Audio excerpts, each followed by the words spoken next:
Happiness researchers have found that spending time in flow or doing what lights you up actually gives you energy.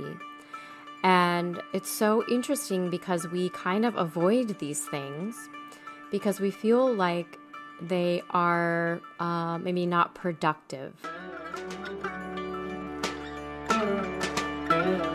If you have followed the rules but feel unsatisfied with where that's gotten you, this podcast is for you. We'll help you learn how to reach your goals through creativity, intuition, and flow. Welcome to the Flow into Authenticity podcast.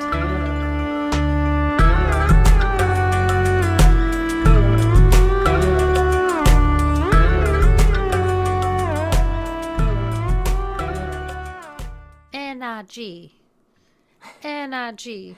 I told my husband that every day he should ask me, what Beyonce song is stuck in your head today?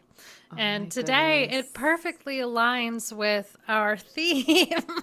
Yes, that album. It's so good. I mean, I know that everybody says that album is going to be like I'm a little late to the game of that album, but it's like, this is my theme for the year, I feel like. It's so good. If you've heard the song Energy on Beyonce's Renaissance, it's like, it's so funny to me because the guy who's singing, he sounds like he has no energy in his whole body. He's like, energy. Yeah. It's just, the contrast is amazing. But speaking of energy, I know we talked about my coffee addiction a while back, and I have now given up coffee. What? Yes, because I am doing this whole like healing, finally able to heal trying to heal and balance my nervous system. So coffee, when my nervous system has been a total wreck, is just the worst thing for me. So yeah, I've been off of caffeine. Wow. I know. How do you have to adjust your routine or your expectations to account for that? The thing is that when I'm not like totally depressed, I have so much energy naturally. Huh. So it's more of like a mental thing for me, really, that I just love coffee. It's like an addiction. So anyway, I always say you can't until you can. That's something that I learned from Jess Lively. But I love that. You can't until you can, right? So I couldn't last couple years because I was in such a hard spot. But now I have done it. So I'm here. I'm here, caffeine free, y'all. Wow. With Congratulations. I know. Not everybody needs. Step. I know. I mean, I go in and out of this because I know that it's really bad for me, but I love it. So anyway. I was just gonna bring that up. I was gonna say, like, in the math community, you're almost looked down on if you don't drink a lot of coffee. Oh yeah. There's like a very common saying that mathematicians turn coffee into theorems. I love it. I love that. And so if you don't drink coffee, the assumption is you're not proving your theorems. So I guess some of the main things we're hoping to get into today is, how can you create more energy or just harness the energy you have and use it in a better way to do things that fill you up, that give you life? How can you avoid things that deplete energy, or, be strategic about engaging with them? And how can you use your energy to help you get into flow and experience this? I mean, flow is something that contributes to well-being and to happiness and to a sense of purpose, and it's something that gives you energy. Gives back energy. Yeah. So, and I think all of us struggle. I think most of us struggle with finding energy. A lot of us are just, maybe we have kids or a stressful job or a lot of commitments, and we want the people that I work with a lot are creative. So we want to find time and energy. That's like one of the biggest struggles, is finding time and energy for doing things that we love, which ultimately contributes to our joy in this life, right? And our fulfillment in this life, and having a more balanced life. Yes. And also, like, we talk about, our theme is, how to reach your goals through intuition, creativity, and flow. And so ultimately, like, reaching your goals, right? How do you, a lot of people are doing like side hustles or like things on the side. Like, how do you move your energy towards that, Yes. and focus your energy towards that and not get depleted along the way. So yeah, I love this topic. I just want to pause, take a little minute and say, some listeners might be thinking, why is Leslie being so quiet today? Yeah. We just saw Leslie. She couldn't join us today because she needs to care for her mother, but hopefully she will be with us in our next episode, be back to have conversation with us. So, but what you're saying about energy and how it can, if you can align your energy with things that bring you joy, how it can really dramatically improve your life. That resonates so much with me because I recently realized that at my work, I felt so disconnected. Like, I just felt like, oh, I'm coming in, I'm doing my job. I've got my door closed. I'm not talking to people. I'm on Zoom half the time. And it just felt like something, like a light had turned off or something. Like, I used to have a more joyful experience in coming to work. And I just realized this is all about people and connecting with people. And through the pandemic, we got in the habit of connecting with people over Zoom, not really connecting. Yeah. But it's different. Yeah. Engaging with people, which is great because you can engage with, people who are really far away and more people than you would have before. But in doing so, we kind of forgot to have in-person engagements. So I just had this realization that one of the things that used to bring me the most joy about my job is just hanging out with my colleagues and getting to know people from different departments across campus. And so I just decided, like, if I'm ever in a situation where, I'm bumping into someone walking across campus, I'm just going to say, like, let's go for coffee, let's go for lunch. And I need to put it out of my mind, this idea that I'm too busy to do that activity. And, I'll just figure it out. I'll figure out how to get my work done. But I really reprioritized making time for connecting with friends and connecting with colleagues. Like a few weeks ago, I texted one of my math professor colleagues on my way into work and was like, hey, do you have coffee? Oh, let's get coffee. And we just sat around for an hour at the beginning of our workday, just chatting about everything. Chatting about our kids and our work, and it was really useful. And we shared some information that was helpful for each other to know, and it just felt really good. And I love this so much because it's a perfect example of, we've talked a lot about this, but value tagging.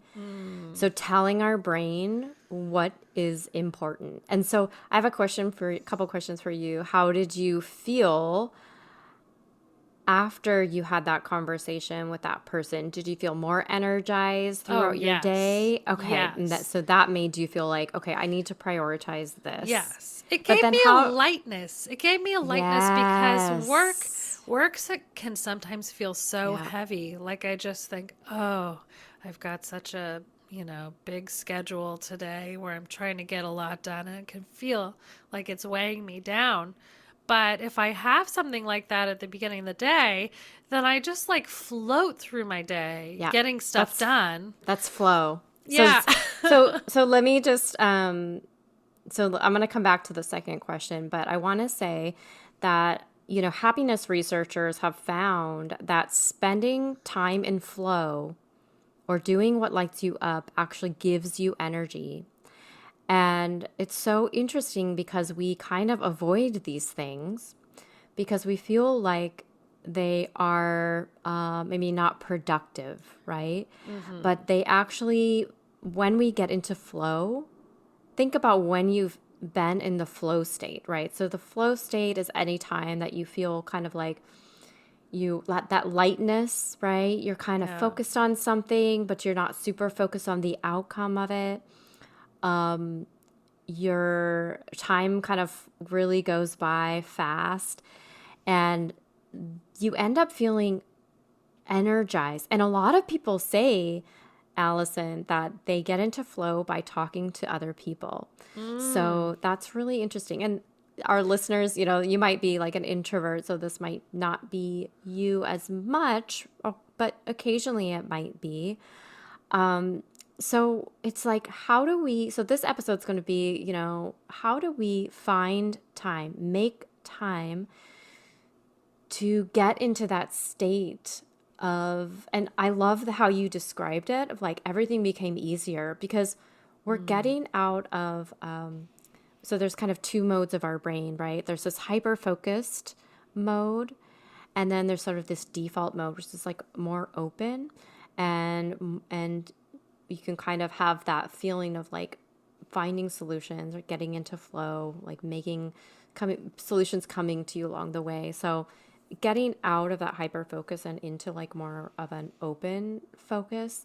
Then you can make connections that seem like, oh, that's wow, what default mode does. Yep. That's exactly. Okay. So we're going to talk about that today. But my second question was, what did your brain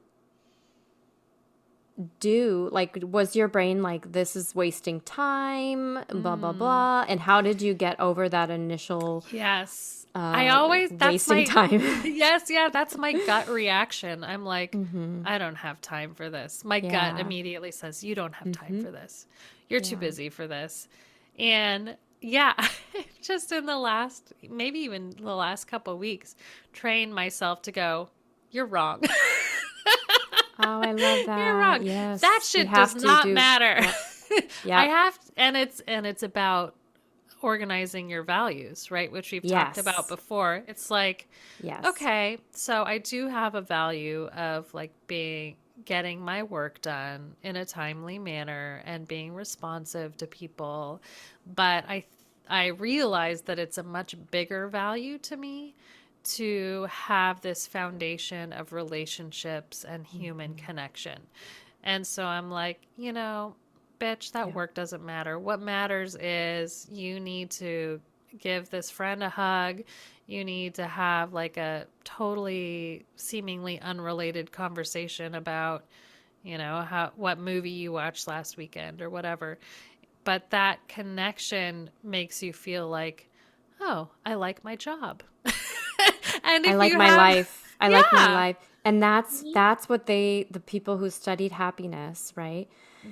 Including the person who came to this realization about the flow state, that's what they found, is that happiness isn't like when you necessarily achieve something. It's like this overall state of being in your life. And so I know we talk a lot about goals and stuff here, like getting to the next step and stuff, but I just love how you said that, Allison. Like, actually, my value is this, and that's going to add so much more, and it contributes energy to my goals in the long run. But when we're in that hyper focus mode, we can't see that. So I just love this conversation so much. And I have a YouTube video, just so y'all know.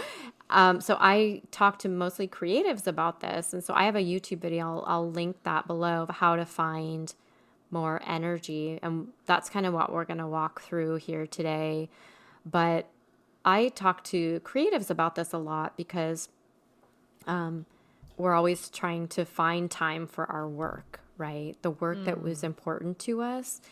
And our brain, our kind of survival brain, tells us that it doesn't make sense to do this work, right? To put to put all this energy into something that we don't know is going to make money, or there's no monetary, or we can't see the kind of outcome yet. That's part of the problem, is like we're putting energy into what we can't see, and we're kind of trusting that it's going to help us in the end, right? And so, should we just jump in and talk about like, did I explain value tagging enough? Should I? Can you say more about that? Like, well, let's try and come up with a different example so we can get some different ideas. Yeah. Well, and the analogy that sticks with me the most when you first explained value tagging to me is like when you get a new car, like, I just got a Ford. Then now when I'm out driving around, I just suddenly notice, whoa, there are a lot of people who have the same car I have. And I'd never noticed it before I had one myself. So that's the sort of thing, like once you notice something, then you continue to notice it and tag things as being valuable. Yeah. So it's a part of our reticular activating system in our brain. And what that does is it allows us to see patterns, but also to recognize a way to put things that we value forefront in our mind, right? So our mind is always trying to kind of save energy. Energy.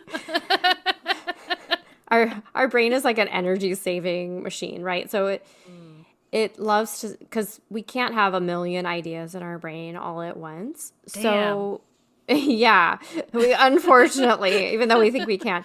So what it does is it puts that thing that we think is most important first, right?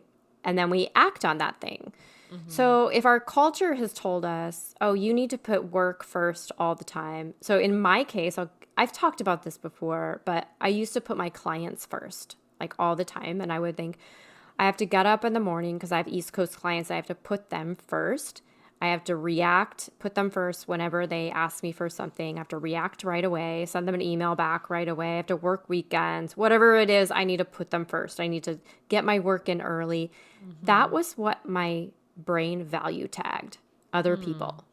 And it still does. Like I still have to work on this, right? So when it came to trying to figure out, and we talk about this a lot in this podcast, what I really want to do or the next steps in my life to make me happy and fulfilled, I wanted to paint more. And I would see these artists who were like in the morning, just like, having their coffee, like, painting in the morning or reading or writing. And I would get so jealous, that was right. Jealousy is like part of the way that you find out what you want. And so I started to slowly take steps to value tag myself and my time and that value of exploration for me, right? And so I started to say no to working on weekends, say no to responding. And then I took like 2 or 3 hours in the morning to paint. Ooh, that was hard, right? And so I value tagged. Courage. Yeah, it takes trust. It takes courage. It is not comfortable because you're rewiring your brain. So that's what we have to understand. It's like we're value tagged. So I said, I'm going to value tag my time for myself. And I help my clients with this all the time, whether it's raising their prices, ignoring the dishes they have in the sink to do what they want to do and put that first, And so I love your example of like that thing that whatever gives you energy, right? So that's the whole thing about value tagging is first deciding. I like to call them energizers or depleters. So what are our energizers, the things that really light us up? Like for you, Allison, you said, connecting with people. Yeah. What are some of your other energizers? Oh, fun, like doing something fun and silly and goofy. It's a good thing you have kids. I know. Yeah, like my kids love dance parties, and I'm always like, oh, I'm too tired. Can I just keep sitting? But then once I get up and start dancing with them, and especially when I can play some fun music like Tom Tom Club. Is that what it's called? Yeah, Tom Tom Club. Yeah. I love it.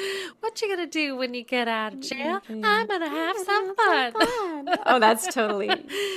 But we'll just, dance around to really fun music and be goofy. And even though I will start being like, oh, do we have to do this? Once I get up and do it, it's like, oh, that was great.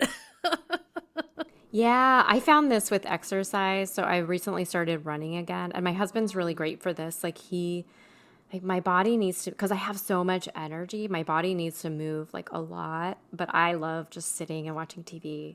So, but when I specifically, I'm like, okay, I'm going to do yoga on this day. I'm going to run. So he's really great because when he gets home, he's like, okay, we're going to walk, and he walks and I run. So I got back into running, and it just feels so good. Like it gives me that energy. Hi folks, Esther here. I wanted to let you know that I have a new workshop that's available on my website, and it's called the Intuitive Goal Setting Workshop. I used to create goals based on how I was taught, right? Creating a logical, linear plan and then sticking to it no matter what, crushing those goals for the new year. This led me to burnout and frustration practically every year. Well, it's the new year, and so many of us are sick of the idea of creating goals the old way that we've been taught. Many of us who are intuitive, neurodivergent, or just more feeling-based have found that the old way of creating a 5-year plan and crushing our goals just doesn't work for us. So I created an intuitive workshop to set intentions based on how you want to feel in your life and teach you how to listen to your intuition in creating and reaching those goals your way. It's a lot of the stuff that we talk about in this podcast. You'll learn how to dig deeper into what's calling you and break that down into small steps and learn to listen to your intuition along the way to help you pivot. I also talk about creative seasons and how to make room for rest as well as growth in the new year. Even though the title is actually Intuitive Goal Setting for Creatives, I've taught this class to everyone, and you will benefit from it if you feel like this sounds like you. So I'd love for you to check it out at flowintoauthenticity.com/courses, and I'll put a link below so you can check that out and create something beautiful and meaningful in the new year. So Allison, can you think of a time when you have harnessed this love, your value of connecting with people and the energy that brings to actually like achieving something? Yes.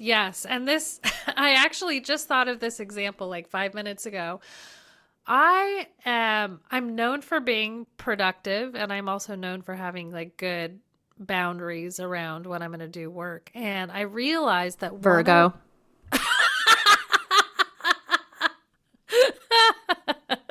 Just want to throw that in there.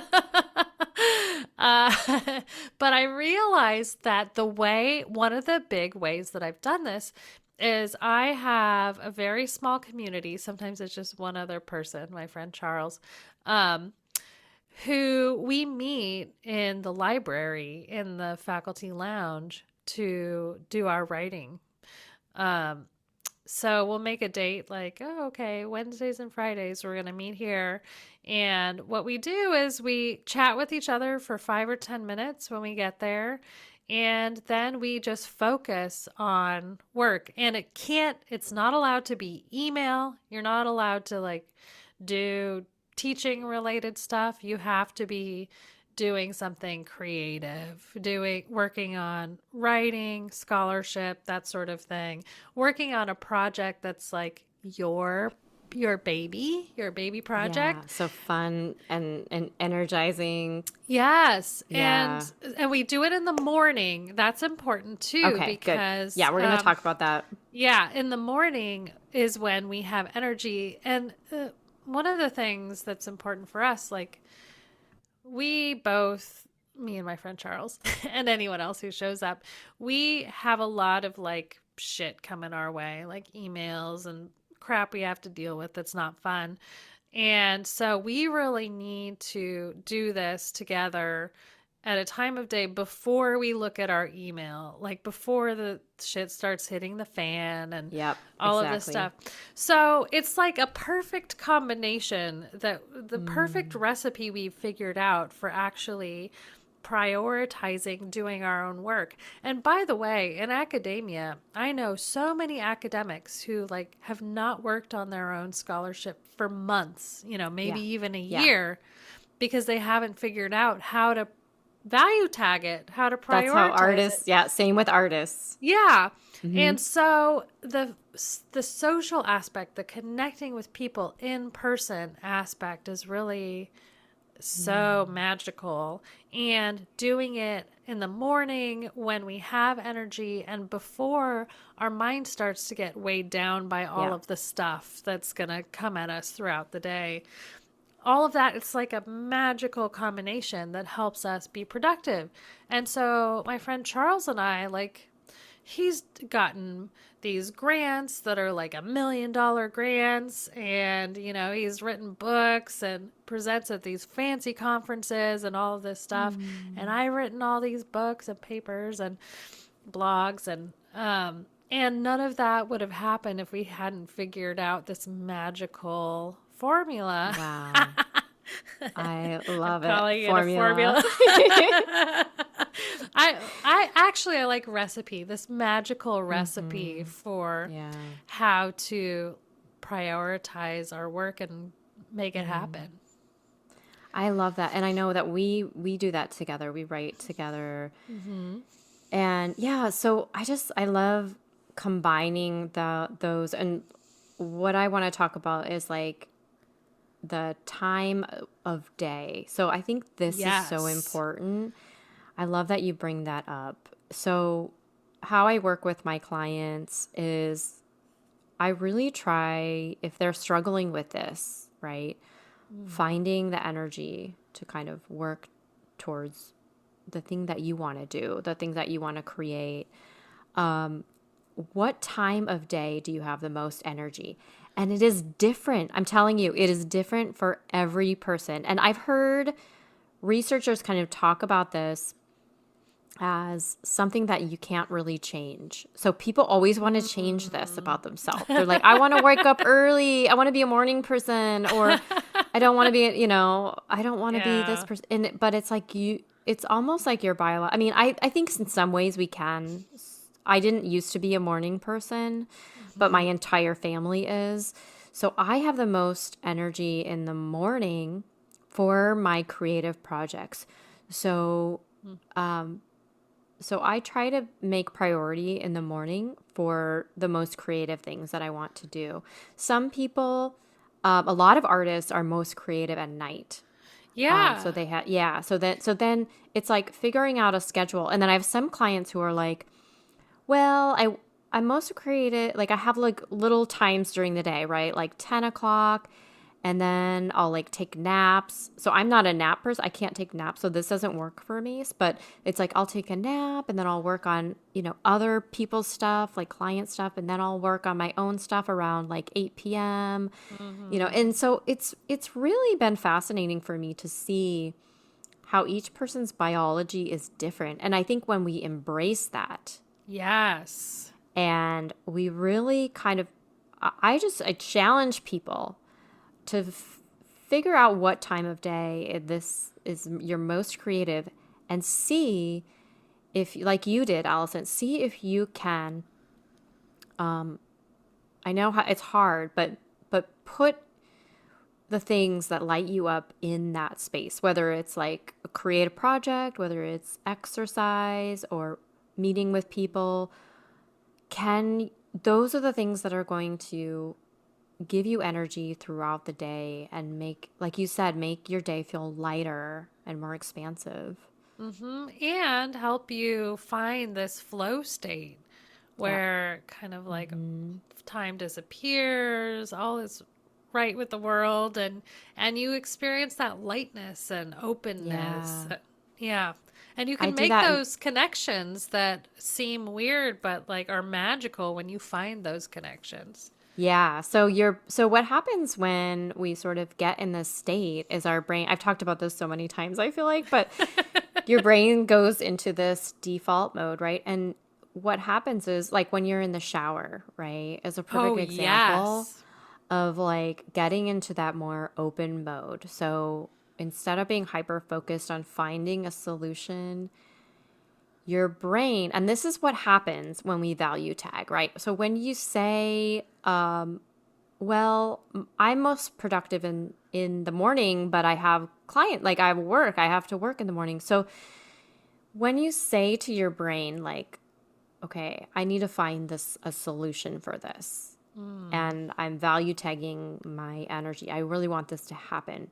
If you get into that flow state, if you get into that more open mode, default mode, your brain will do all this work in your subconscious Yes. to find the solution. So this is a great example, but like,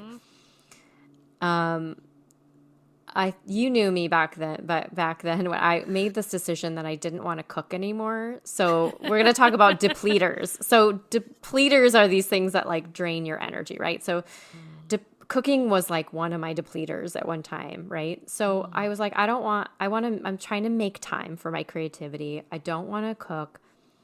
I told my brain, okay, I don't know how this is going to work, but I don't want to cook very much anymore, cook dinner, right? Right.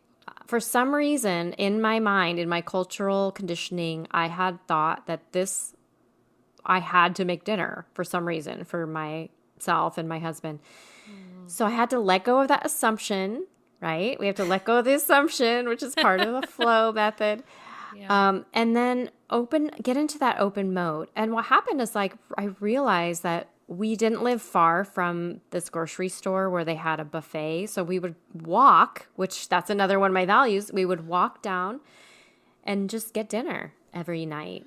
And what did your yeah. husband Tony say about it? What was his response? He's like, I don't care. I don't I don't need you to So a lot of times our depleters are like what we think we need to do for other people.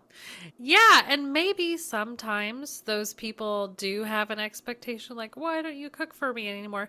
But a lot of times they surprise us and they're like, oh, well, and even if they do not have important. yeah, and even if they do have that expectation, well, probably some of my clients wanted me to respond to them right away. Well, that's too bad. Right. Because like life. Right. And also, it's not an emergency. If you tell people what to expect, it's not just like he showed up at home from work one day and you're like, I didn't cook dinner. But if you have a conversation and say, I'm realizing this is depleting me. He doesn't care. Yeah. He doesn't care. He does not care about food at all. Like, but me, so in my house growing up, that's how my mother showed us love. It's not like she was a great cook, but she was always like, dinner was important, like food was important, Right. and that's how and so to me, conditioning. Right. So I have a whole lifetime of conditioning of, oh, this is how I show love to my person. Right. He does not have that at all, which kind of brings up some issues. But, it's like we got to check.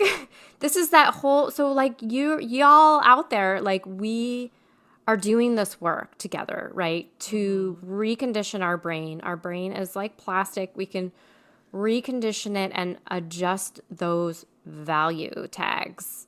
That's what you're doing with this. So, so we already kind of talked about energizers, right? Yeah. So it's not only important to figure out how to align your time with your priorities, and, do things that light you up when you have energy, but you also need to find ways to minimize those things in your life that are depleters. And sometimes it's just like a little mental gymnastics. Like when my brain says to me when I'm about to schedule 5 lunch meetings in a 2-week period, when my brain says, you're too busy for that, I'll just be like, no, I'm not. This is important to me. I'm never too busy for connecting with a friend. And so maybe you need to train yourself to do that self-talk to counteract those messages that your mind has trained yourself to have. Another one that's come up for me recently is I'm on this email thread where people are kind of complaining about a bunch of stuff. And there's a part of me that feels like I have a responsibility to engage in this argument. And then I have this realization like, oh, but if I do that, that's really going to deplete my energy and I'm not going to be able to focus on these things that I want to work on. So I just sort of read it, take it in, then let it go and say, I'm not responding to this. I'm not going to engage with this. I am making myself aware of the information, but then I'm going to move on and not ruminate. And that's a really hard skill to develop. But if you work on it a little bit at a time by talking to yourself and creating that counter narrative in your head, it can be so powerful. And that actually reminds me of a TED Talk I just watched about the importance of self-compassion in having resilience. This woman who had very serious mental issues, health issues, she tried to commit suicide a number of times. She learned how to train herself to counteract those voices telling her that she wasn't good enough, that there was something wrong with her, to counteract it with messages of love to herself. And it totally changed how she was able to show up in the world. And as a result, she just did all these amazing things. Instead of dying, she went on to, be a source of inspiration for so many other people. And so it kind of feels selfish when you do those things sometimes, when you counteract those narratives in your head. But what it does is it allows you to do more important things. And that you things, value. things that are where you need to be putting your energy. Mm-hmm. I think those of us that struggle with mental health stuff, that's a huge depleter. So the voices in our head, and that's part of what I'm trying to do right now, because the past 2 years, my trauma has been reactivated, right? And so I am working really hard to have that compassion, rewiring those voices of constant negativity, right? Constant you're not enoughness, with compassion, with love for myself. It's hard work, doing a lot of meditation. But those kind of mindset things are huge depleters for a lot of us. And you can tell, and also I think, being triggered, like when we're triggered in relationships and stuff, those kind of things can be really big depleters. And I want to put in here too, for me, what I've realized is that hiding from who you are can be another, who you authentically are, right? Can be another source of depletion. Right. So, and depression. So when you're pushing down part of yourself, right? Some people call it like your shadow self. Like my thing is like, I'm too loud. I'm too, I'm too this, I'm too that. Pushing down those parts of ourselves is exhausting. We don't know that, but it goes along with that sort of negative self-talk, but like hiding shame, like shaming parts of ourselves, right? Yes. So maybe we've grown up where it's like, oh, being made fun of for being too smart or too feminine or too masculine, that is so exhausting. I don't know if, have you experienced that, Allison? Well, you know what? It makes me picture in my mind Jonathan Van Ness. And I'm Yeah. thinking of people who, may be trying to hide an authentic part of themselves. And in doing so, they think that's the right thing to do. So they're depleting their energy by hiding something that feels authentic for them. And they're not allowing the world to have the gift of their unique contributions. So imagine a world where Yeah. Jonathan Van Ness was trying to fit, themselves into a box that was dictated by, this super conservative religious culture that they were Do you want raised to tell in. people who Jonathan Van Ness is Oh, if they yeah. don't know or they don't remember the name? Yeah, JVN. So Jonathan Van Ness is one of the Queer Eye hosts. The show, it's on Netflix. It's like the reboot of Queer Eye for the straight guy that was really big in the 90s. But it's such an amazing show. And JVN, they are the most kind of out there person in that crew of queer folks who host that show. But it takes people off guard, to interact with someone who is just so freely themselves. But it's also disarming for other people because they realize, oh wow, you could just be yourself, and that's and that okay. frees them Yes. to free. Yeah. And it's amazing how, like, when we are free to be fully ourselves, how much energy that gives us. Yeah. Right. So if you think about this in terms of like a battery, we're talking about the things that give you energy versus the things that deplete your energy. And like, I think this is one of the biggest ones. Yeah. Definitely. I love that example. Yeah. Yeah. Did you have another? Well, I was just going to say, like, we often are doing double damage when we try and fit ourselves in a box, because we're hurting ourselves and we're hurting other people who could benefit from us Our gift. being free to be who we are. Totally. Yeah. Oh, I love that. Yeah, I always want to tell people, you have a gift inside of you, and like I feel like all of us here, we all want to, in this lifetime, uncover that gift and share it with others. And it's honestly, it's all about your authentic. That's why my website's called, the podcast is called Flow into Authenticity, because it's all about uncovering your authenticity. And the more that it's kind of like layers, right? The more we take off the layers that have been conditioned on us, the lighter we feel. The lighter we feel. And I think that too, like when we meet with, like you're talking about meeting with somebody and talking and having those conversations, we see each other. Yes. And that brings that energy, that lightness to, okay, I can be myself. I can be seen, Yeah. Another example that comes to mind is someone yesterday who I was talking to said, I made it very clear when I took my job that I was going to be doing it 30 hours a week, even though it could easily expand to be 40 hours a week.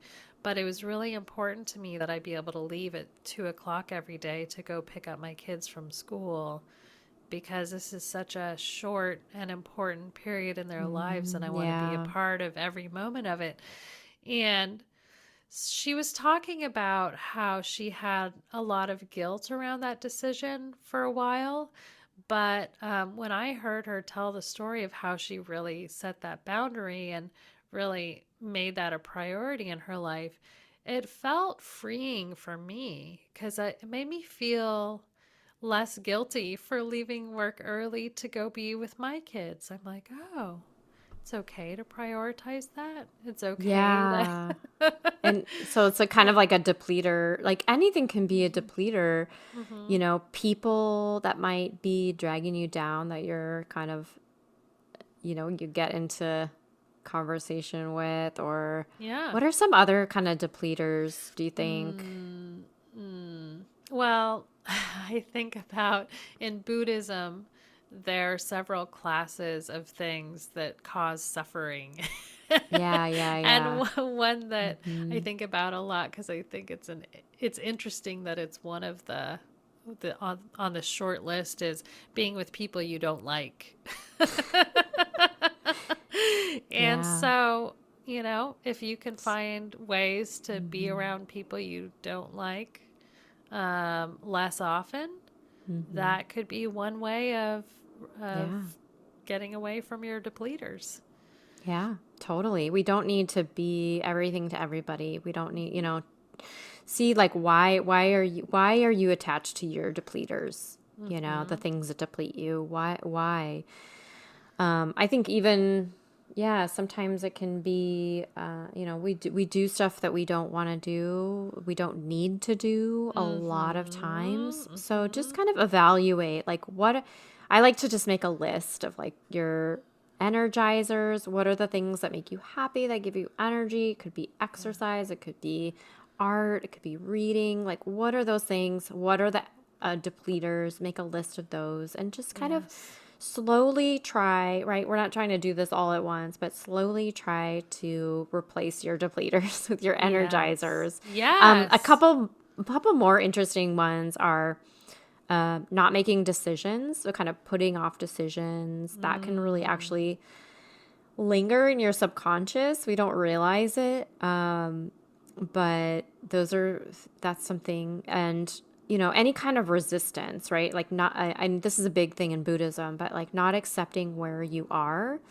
So if you're going through a hard time, just accepting, like not having resistance against it or trying to figure out how to get out of it, but just accepting it, for a while, and then you'll find the energy to kind of, your energy kind of shifts into, how do I move to the next,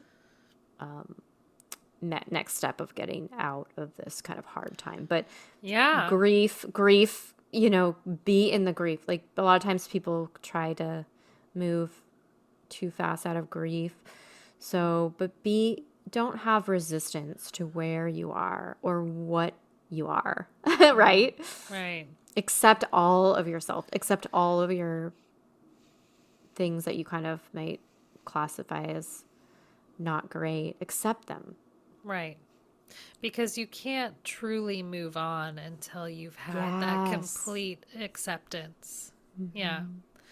You're starting from a poor foundation if you haven't laid the foundation of accepting what your lot in life is, accepting the things that have come your way. Yeah, it's like the first step. Yeah. So I think that kind of resistance, it takes so much energy. I love like what we talked about of like self-compassion, accepting ourselves, moving out of, doing more things that we love, moving out of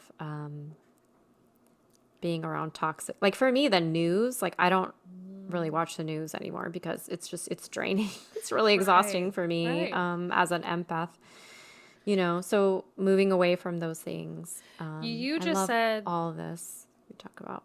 Yeah, you just said something that triggered a memory. So I think I've mentioned this before, that my husband studied how to play this West African Ghanaian style of guitar called palm wine with one of the palm wine masters named Konimo.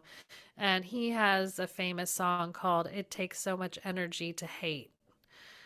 And that is so true. I think a lot of us spend a lot of energy on hating other people, on getting mired in distrust or conspiratorial thinking. It takes so much energy to be in that place of feeling like you've been wronged. And what's the saying where it's like when someone harms you, like they do the first harm, but then you do harm to yourself again if you don't move past, your anger at that person, your hate for that person, or your distrust. So you just need to, that's another way of letting go of a depleter in your life, trying to Not holding on. Forgiveness. Forgiveness. I love that. And especially for people who don't deserve forgiveness. If you can forgive them, it's not a gift to them as much as it's a gift to yourself. And it comes from I found that it comes from having compassion for yourself first. Right? So self-compassion, and that's how, if you study like Buddhism or the metta, loving kindness meditation, it's like self-compassion first, and then compassion for your friends, and then compassion for those that you don't really like, and then compassion for the world, right? So it's first you practicing compassion for yourself, because that's where it begins. And people are just really a mirror to our own self and triggers. So I love that. Well, should we kind of wrap up? I feel like we did a really good kind of summary of how to bring more energy into your life, to find time and energy for the things that you love doing that bring you energy. It's funny, like this year, my husband and I are like, okay, we're living again. We're going to do that's our theme. Our theme for this year is fun. So yes, because we realized that why we felt so terrible the past 2 years is because we let go of all those things that really brought us energy, like going downtown together to see a movie, or doing walks together in a beautiful place. So we've been thinking about all the ways that we can bring more fun, more energy into our life. So that's our kind of challenge for you. We always do a little 4%, which is 4% is just how can we get from where we are to the next step, right? And the science shows that reaching our goals is just little like 4% challenges, right? And so, Allison, do you want to give our audience a little 4%? Yes. So one really concrete thing you can do is try and notice or figure out what time of day you're most energetic, and experiment with shifting around your schedule so that during that time of day you spend some time on something creative, something that brings you joy, something that gives you energy. And this, you can do this in small ways. And you don't necessarily have to make more time in your day to make this happen. Like maybe it's as simple as like, normally I do this task that I love at the end of the day and this task that I hate at the beginning of the day. But the beginning of the day is when I have the most energy. So maybe I'll swap those two things and just experiment with doing different kinds of tasks during different energetic phases in your day, and figure out what gives you more energy, what brings you more joy, what maybe gives you a light feeling that can carry you through those tasks that maybe are less joyous. It really takes some, it's quite a challenge, right? So just figuring out what time of day you have the most energy. It could be morning, afternoon, evening, and making yourself a priority basically during that time. And see how it goes. Like, what are you dreaming of doing? What brings you like in your wildest dreams? Like I used to dream about, writing in the morning and just having an easeful morning. Like, can you try that for yourself? So for example, can I just share an example? Yeah, sure. I know someone who is a specialist in faculty development, and he started doing this thing where first thing when he opens his eyes in the morning, he wakes up, maybe gets a cup of tea, and immediately starts writing, and writes for half an hour. So he's flipped part of his work schedule with his, Yep. morning getting ready for work routine. And that has been magical for him. Yep. So you might have to think creatively about how to flip things around in your day. But that gives him energy and gives him like a foundation for the day where he feels like, oh, I've already done something for myself for today. myself. Yeah. Oh, and that sense of autonomy is so important to happiness. That's what they Yes. found. So Yes. how can you bring more autonomy? Get a little selfish with your day. So, and let go of those assumptions. Let go of the assumptions that you need to do something A certain way. Yeah. a certain way. Yeah. Yeah. So, well, I would love to hear how this impacted you. If you want to leave a comment or a podcast review, that would be wonderful. We really are so thankful for everyone who's left a review or told somebody about our podcast. So thank you so much. I will put a link to this YouTube video, which might be helpful for you of how to find more energy. It's geared towards creatives, but it's really for anybody. We talk about the same things. So I'll put a link to that, and we will talk to you next time. Sounds great. Bye. Bye, everyone.